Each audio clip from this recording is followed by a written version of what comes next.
Hello, everyone. I am Neil's virtual assistant. Welcome to this essential guide on understanding capacity in decision making, a crucial concept for all social care students.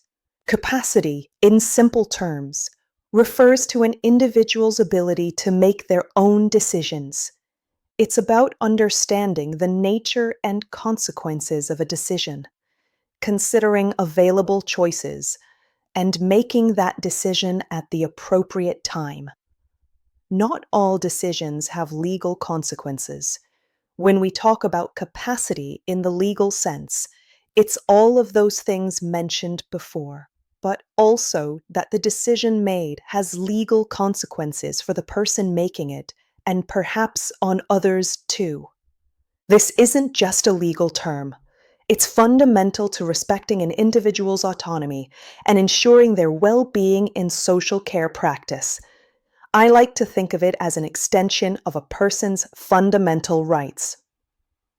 The ability to understand the nature of a decision means appreciating what the decision is actually about and what the likely consequences are in making that decision. Assessing consequences involves being able to foresee the potential positive and negative outcomes that might arise from a particular choice. Considering available choices means recognizing and evaluating the different options presented, along with their respective benefits and drawbacks. Finally, time specificity highlights that the decision must be relevant and made at the appropriate moment, not too early or too late.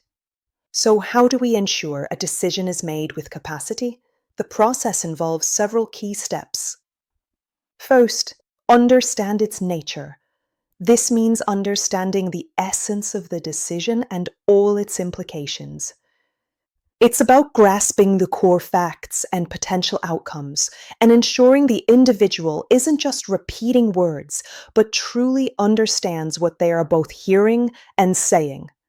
This is really important when dealing with neurodiverse service users who don't understand things the same way that others do, and also might have a particular way of communicating those choices. Next, assess consequences. This step requires evaluating the potential outcomes of the decision, both positive and negative. Practically, this is something like drawing up a pros and cons list. It's crucial that the person can weigh up these potential results, even if they make a decision that others don't favor. Remember, the question is not whether we agree with the decision, but rather whether the person has the ability to make that decision. Third, consider choices. This involves analyzing all available options and their respective benefits and drawbacks. The individual should be able to compare these options and articulate why they prefer one over another.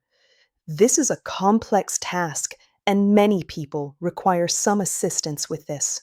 Finally, time specificity. This ensures the decision is relevant and timely, made when it needs to be made. This is often labeled time specific. This also recognizes that capacity fluctuates, and the situation one day might have changed the next day.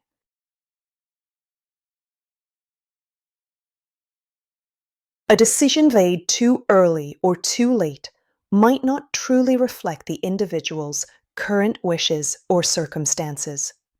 These four elements, understanding nature, assessing consequences, considering choices, and time specificity, form the cornerstone of making a decision with capacity.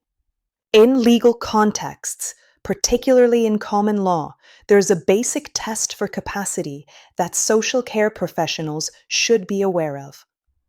The test states that a person must, at the relevant time, understand in broad terms the decision being taken and the implications or consequences of that decision, particularly as it affects them. This means they don't need to grasp every minute detail, but the fundamental aspects of what they are deciding upon. This is often called issue specific. They must also understand the likely legal effects of that decision. For instance, if someone is deciding to refuse medical treatment, they should understand that this could lead to a decline in their health or even death. The phrase "at the relevant time" is crucial, as capacity can fluctuate. A person might have capacity at one moment, but not another, depending on various factors. Remember what that's called? Time specific. This highlights the dynamic nature of capacity and why assessments must be timely and specific to the decision at hand. As social care students, you'll encounter situations where assessing capacity is paramount. It's not about making decisions for people, but empowering them to make their own or ensuring their best interests are met if they lack capacity. Consider an elderly client who wants to move into a care home.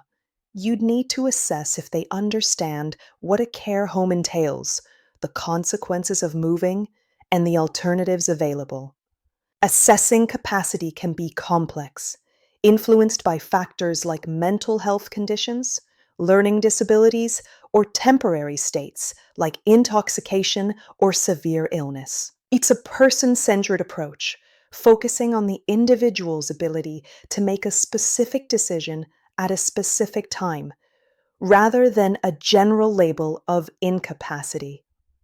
Remember, the goal is always to support individuals to make their own decisions wherever possible, upholding their rights and dignity.